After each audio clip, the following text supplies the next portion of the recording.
syukur kita panjatkan dari Allah Subhanahu wa Ta'ala karena pada hari ini kita masih diberi kesehatan untuk mengikuti kegiatan sosialisasi implementasi kurikulum merdeka.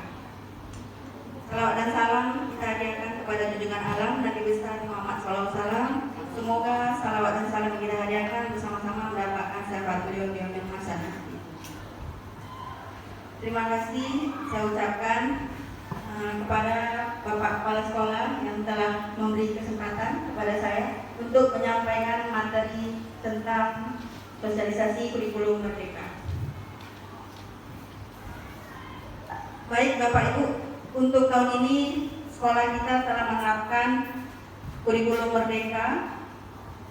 Pada tahun ini juga untuk kelas 1 kita akan mencoba menerapkannya kepada siswa di kelas 1 tentang penerapan kurikulum merdeka. Adapun yang pertama kita harus mengetahui kurikulum merdeka itu apa. Ternyata kurikulum merdeka itu adalah pembelajaran yang mengacu kepada bakat dan minat siswa. Nantinya dalam proses pembelajaran itu akan berbeda. Di situ kita akan mengenal adanya pembelajaran yang berdiferensiasi. Di situ mengacu kepada bakat dan minat siswa. Adapun pembelajaran berdiferensiasi ini terbagi kepada 3 elemen. Ada dia diferensiasi konten, ada diferensiasi proses, dan ada diferensiasi produk. Di mana diferensiasi konten ini itu kita mempertimbangkan pemetaan kebutuhan belajar murid.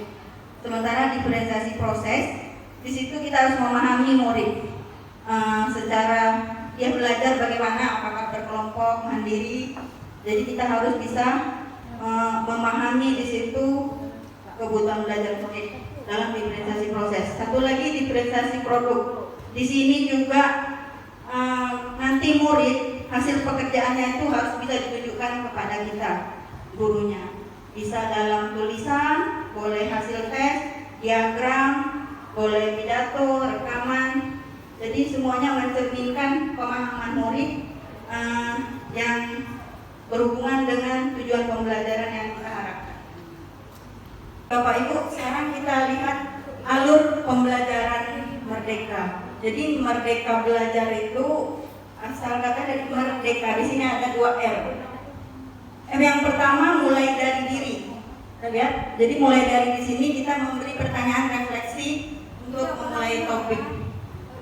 Memberi bisa tadi pertanyaan pemantik, memberikan pemahaman bermakna.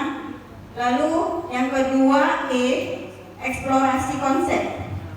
Di situ membangun pemahaman kepada siswa. Lalu R, ruang kolaborasi. Di situ memberikan penugasan kepada kelompok untuk memperdalam pemahaman dan mendorong kolaborasi kerjasama. R yang berikutnya refleksi terbimbing. Di sini juga kita menuliskan meminta siswa melakukan refleksi pembelajaran. Selanjutnya D, demonstrasi kontekstual. Di situ penugasan mandiri untuk mengevaluasi pemahaman. Lanjut elaborasi pemahaman untuk E. Itu juga diskusi tanya jawab dengan guru. Lanjut K, koneksi antar materi, diskusi refleksi belajar dan pembuatan rencana tindak lanjut. Terakhir A, melaksanakan aksi nyata. Boleh di sekolah atau di kelas. Maksudnya di sekolah, boleh di luar kelas. Demikian untuk implementasi alur merdeka belajar. Baik Bapak Ibu, jadi untuk pembelajaran di kurikulum merdeka itu yang nampak perbedaan itu pada saat kita memberikan pembelajaran berdiferensiasi tadi. Lalu nanti ada juga jam yang akan diambil 1 jam itu untuk kegiatan di P5, proyek penguatan program belajar Pancasila.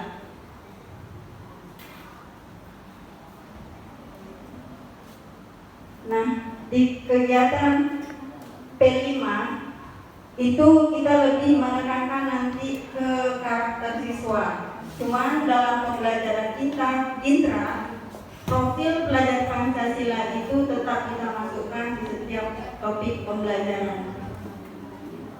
Jadi diusahakan di setiap topik pembelajaran yang kita itu ada profil Pancasila. Tidak harus keenamnya, boleh 2, 3. Yang penting siswa itu ada menunjukkan karakter di dalam kelas. Ini elemen profil pelajar Pancasila. Pertama, beriman, bertakwa kepada Tuhan Yang Maha Esa dan berakhlak mulia. Ini elemennya, nanti bisa kita lihat di peraturan yang sudah kita terima. Ada elemen-elemen dalam profil pelajar Pancasila. Yang kedua, berkegiatan global. Elemennya ada 3: mengenal dan menghargai budaya, kemampuan komunikasi interkultural dalam berinteraksi dengan sesama, dan refleksi tanggung jawab pada pengalaman kebinekaan. Yang ketiga, bergotong royong. Elemennya kolaborasi, kepedulian, dan berbagi. Yang keempat, mandiri. Elemennya kesadaran akan diri dan situasi yang dihadapi dan regulasi diri.